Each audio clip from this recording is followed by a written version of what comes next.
Big changes are on the way with a lot of snow coming over the next 10 days. We're going to break down the details for you in this update, and we're watching two pockets of colder air. The first one is starting to build across eastern Canada, especially across Ontario into Quebec. This is the piece of energy that's going to be diving southeastward into the coming days. At the same time, we even have a colder air mass that's starting to build in northern Canada. And then the days after Thanksgiving, that colder air will be diving southbound into the lower 48 and bring the coldest temperatures so far that we have seen. And here's the energy. This is the air mass into the days after Thanksgiving. This is around that 25th, 26th time frame. Yes, we're going to see a blocking ridge. It's going to be starting to build across Alaska by then.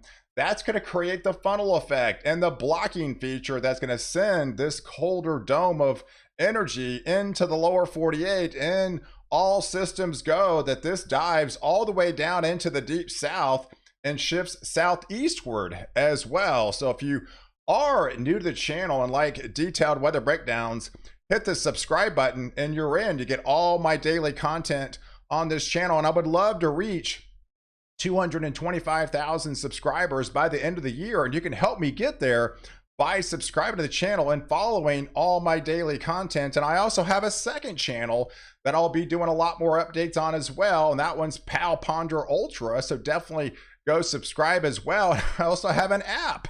So I have a lot of things going on. I have my own weather app now on, you can find it on Apple and the Android Play Store. Both of those devices, you should be able to download to your phone and track the weather across the United States.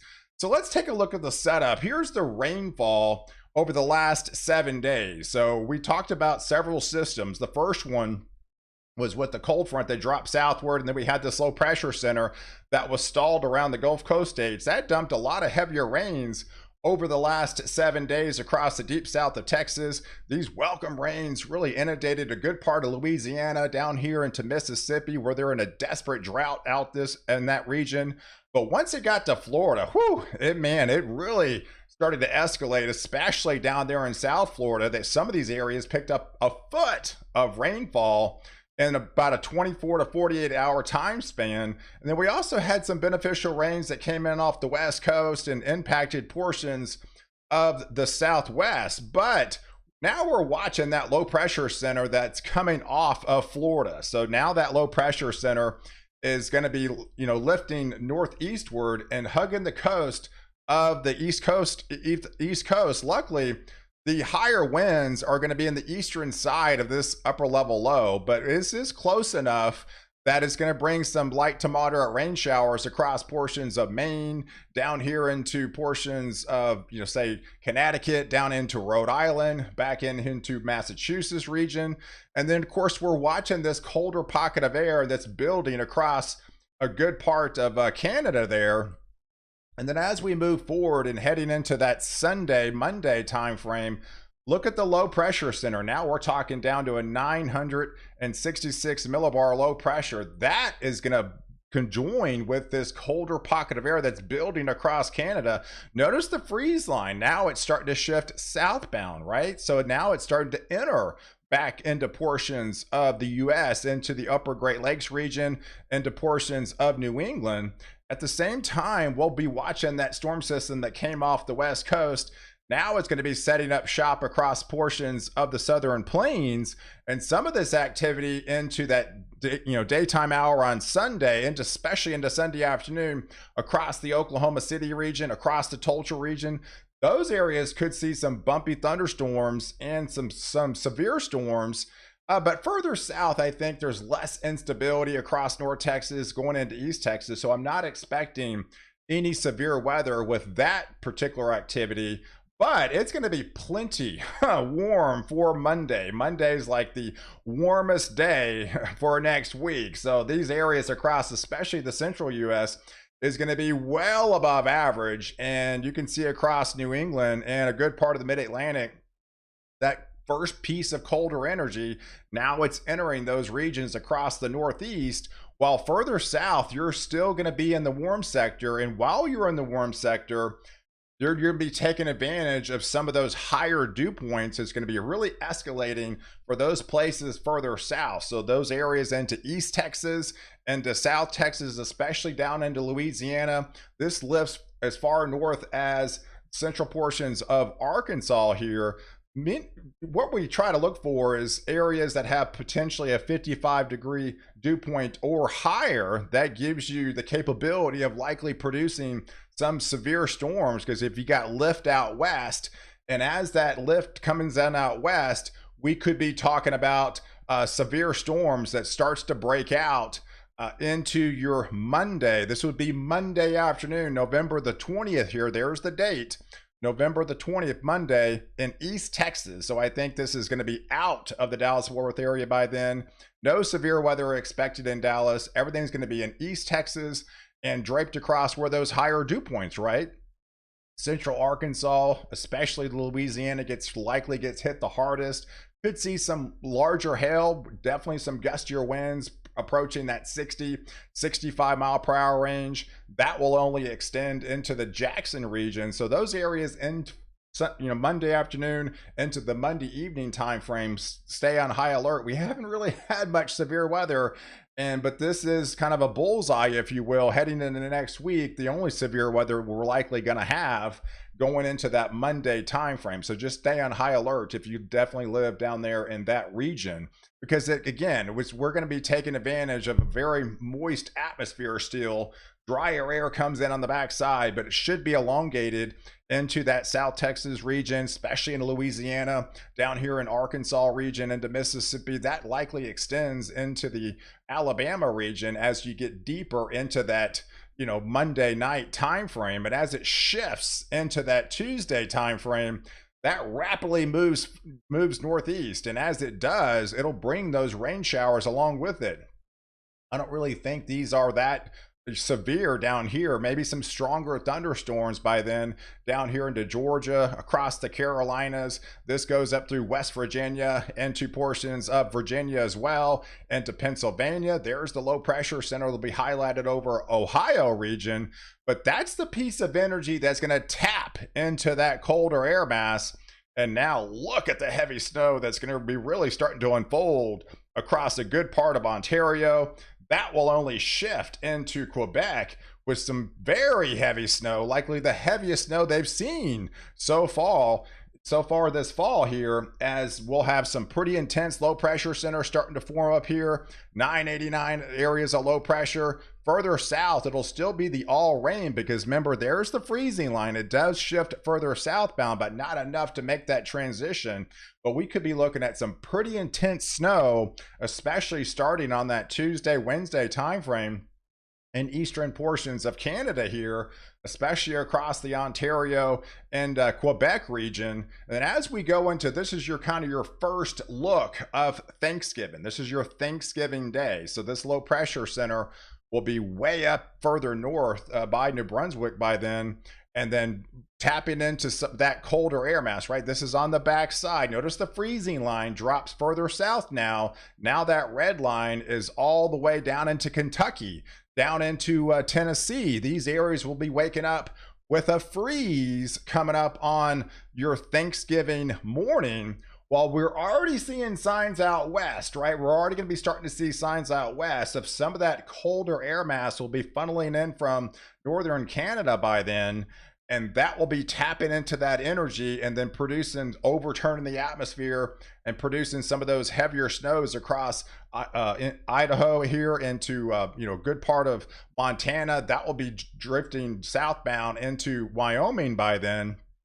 But here are some of your preliminary totals that's going to be coming out of a good part of Ontario into Quebec. Some pretty intense snowfall. This is mainly going to be several inches of snow across these regions over the next coming days. But the main event is going to be that Tuesday, Wednesday into that, Thanksgiving morning time frame up here in a good part of Quebec. So if you live up here across Ontario into Quebec, down to Ottawa, into Montreal region, those areas will likely get crushed with heavier snowfall across that time frame from that Tuesday to Thursday time frame. And as it does, that's going to be setting the stage for that colder pool of air that will be diving southeastward out of Canada, out of eastern Canada, and bringing the coldest anomalies start to shift southbound by then through the Ohio Valley, and this will be draped across a good part of Texas, and this will also be diving southeastward. Notice the above average temperatures is going to be really highlighted over Alaska. That is that blocking ridge that will create the funnel effect and create the coldest anomalies we've seen, especially across the central and eastern 2/3 of the United States. And there is the setup as we go into that Friday, Saturday, Sunday time frame of next weekend. Yeah, there's the coldest pool of air that's going to be diving southbound as that pocket of energy creates that blocking mechanism. All systems go of that coldest air mass of the season will be diving southward into the days after Thanksgiving. If we take a look at the teleconnections, it's elongating too. So this is your EPO, this is your East Pacific Oscillation that says, hey, we're go negative into the days after Thanksgiving, but it stays negative. Look, this stays negative for an extended period of time. So once that colder air gets into your area, you're likely going to stay cold for a for a time frame, especially all the way through even through December 3rd time frame. So you could be below average, if not pretty cold, especially those days from the Friday. We're talking November 24th all the way through the first couple of days of December. And so as it does plunge down, here's the latest setup from the Climate Prediction Centers already highlighting a pocket of heavier snow that will be coming across with that piece of energy that will be really draped across Wyoming, all the way through New Mexico, into the Texas Panhandle, through Oklahoma, as well as into Nebraska, down here into Kansas, into the days after Thanksgiving. This is that 24th time frame, 25th, 26th time frame, heading into the 27th. So if we break it down during those days, this is your date at the top of the screen, right? This is your November the 24th. This is that Friday right after Thanksgiving. We're going to have a pretty intense low pressure center starting to form across the Rockies. Not just a higher elevation snow this time. Denver should get crushed with heavier snows, and that heavier snows should likely start to break out across Nebraska. That will likely be shifting into Kansas by then, and then heading into New Mexico. And then as we head into next Saturday, this is next Saturday, the 25th time frame, yeah, we're talking snow, some heavier snows across a good part of northern New Mexico by then. Yeah, we're talking the Texas Panhandle. We're talking western portions of Oklahoma, and then draped across a good part of Kansas. And then we should have a swath that will be coming through Iowa into Wisconsin, and that will likely shift into Illinois.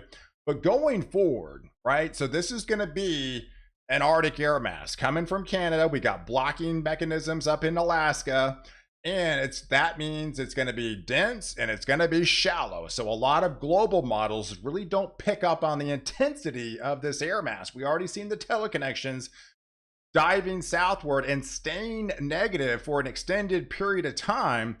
I'm showing the icon here because that seems to be more of a longer range model that does a good feel off these denser, shallow, cold air masses. So this would likely be some low temperatures as we go into that next Saturday morning time frame, where the snow is going to be cranking across Wyoming and to Colorado by then. Yeah, we could be waking up near zero into the Denver region, across that region, and that 15 to start to show up on the map across Amarillo as the coldest temperatures, and likely possibly our first freeze within the Dallas-Fort Worth area region by then. And then even some 20s, if not teens, showing up across Oklahoma. So that's definitely the coldest temperatures we've seen so far. And that will be diving southward and then shifting southeastward. And it will bring that pocket of heavier snow even further south into New Mexico by then. that will be highlighted over to Missouri. So these are states that really haven't actually seen any snow so far this fall, and they will be getting snow on the table. And what's interesting, as the colder air continues to plunge southbound, we already know it's likely going to be staying cold for an extended period of time. We're getting into pretty long range now. This would be that Monday, November the 27th, but look what's showing up on some of the global guidances. That would be a pretty significant trough that will be building. This is typical during El Nino years. We already got classified under a strong El Nino. And in fact, if this actually does come to fruition, and as the cold air starts to drain southbound, it could look really interesting for the deep south if that setup does come to fruition, as that colder air will continue to drain southbound. But between now and then, there's still a lot of snow to talk about. So any areas in pink, this is your graph at the bottom corner of the screen. Any areas in pink are a foot of snow or higher. So yes, you just get crushed into Ontario, into Quebec, those areas, into Montreal, into Ottawa region, going into northern Maine. Yeah, we're talking feet of snow on the table. That snow will be diving southward all the way into Mexico, likely at least some snow into the Texas Panhandle. Of course, we'll be fine-tuning this, but there's going to be a swath of heavier snows that will be draped across the Central Plains, heading up into portions of Iowa, as well as Wisconsin by then. And looking at the ensembles, right? Looking at the ensembles and the days after that Thanksgiving, yeah, there's that pocket of colder air with higher than temperature anomalies building across Alaska up into Canada that will trap the cold underneathward and send the lower 48 for an extended period of time with below average temperatures that will last all the way through the first couple of days of December as well. So we could be looking at an extended colder spell coming for the lower 48, especially these areas across central and eastern 2/3 of the US, while much of northern Canada and much of Alaska will be under that ridge of high pressure by then. So guys, I appreciate you guys watching. Do like this video, definitely hit the subscribe button, and catch me next update where I protect you before and after the storm.